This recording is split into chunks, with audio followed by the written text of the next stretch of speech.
Satire, the use of humor, irony, exaggeration, or ridicule to expose and criticize people's stupidity or vices, particularly in the context of politics and other types of issues.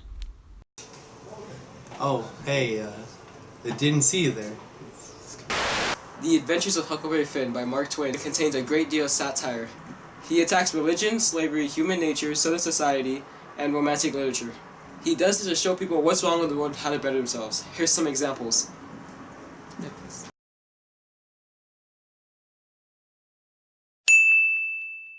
You shall not take vengeance, nor bear any grudge against the sons of your people, but shall love your neighbor as yourself. I am the Lord. Your stranger who resides with you shall be to you as the native among you, and you shall love himself as you are the aliens in the land of Egypt. I am the Lord, your God. Show your love for the alien. You were aliens in the land of Egypt. That's ended. Let us go in peace. Man, what a good sermon. Yes, I agree.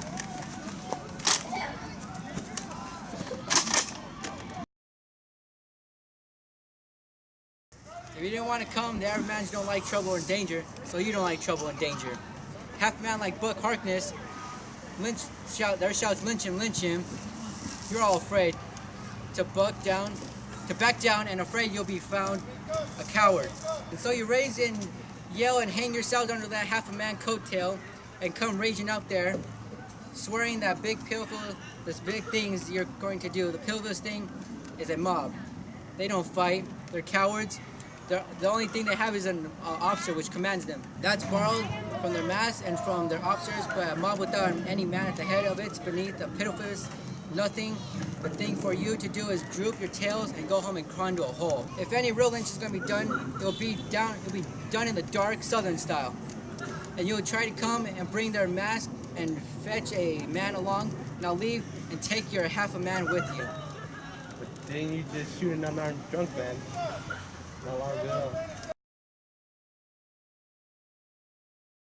I felt good and all washed clean of sin for the first time I had ever felt so in my life, and I knowed I could pray now, but I didn't do it straight off, and sat there thinking how good it was all this happened so, and how near I come to being lost and going to hell, and went on thinking, and got to thinking over our trip down the river, and I see Jim before me all the time, in the day and in the nighttime, sometimes moonlight, sometimes storms, and we are floating along, talking and singing and laughing, but somehow I couldn't seem to strike no places to harden me against him, but only the other kind. I'd see him standing my watch on top of his, instead of calling me so I could go on sleeping, and see him how glad he was when I come back out of the fog, and when I come to him again in the swamp up there where the feud was, and such like times, and would always call me honey and pet me, and do everything he could think of for me, and how good he always was. And at last I struck the time I saved him by telling the men we had smallpox aboard, and he was so grateful, and said I was the best friend old Jim ever had in the world, and the only one he's got now. And I took the paper and I looked at it. I was a-trembling, because I'd got to decide forever betwixt two things, and I knowed it. I studied a minute, sort of holding my breath, and then says to myself, Alright then, I'll go to hell.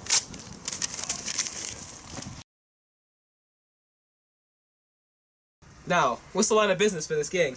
Nothing, only robbery and murder. But who are we gonna rob? Houses, cattle, or... Stuff! Stealing cattle and such, that ain't robbery. That's burglary. We ain't burglars. That ain't no sort of style. We are highwaymen. We stop stages and carriages and rode and mask and kill the people and take their watches and money. But must we always kill the people? Oh, certainly. It's best. Some authorities think different, but mostly it's considered best to kill them, except some that bring you to the cave here and keep them till they ransom. Ransomed? What's that? I don't know, but it's not what they do. I see in the books, and some of course, we have to do it. How can we do it if we don't know what it is? Why blame it? All we have to do is do it. I don't tell you it is. It's in the book. Why do you want to go doing it different and doing all muddled up? Oh, well, that's all very fine to say, Tom Sawyer, but how in the nation are we supposed to go ransom these fellows if we don't know how to do it to them? That's the thing I want to get at. Now, what do you reckon it is? Well, I don't know, but perhaps if we keep them till they're ransom, it means we kept them till they're dead. That's something I like. That'll answer. Why couldn't you say that before?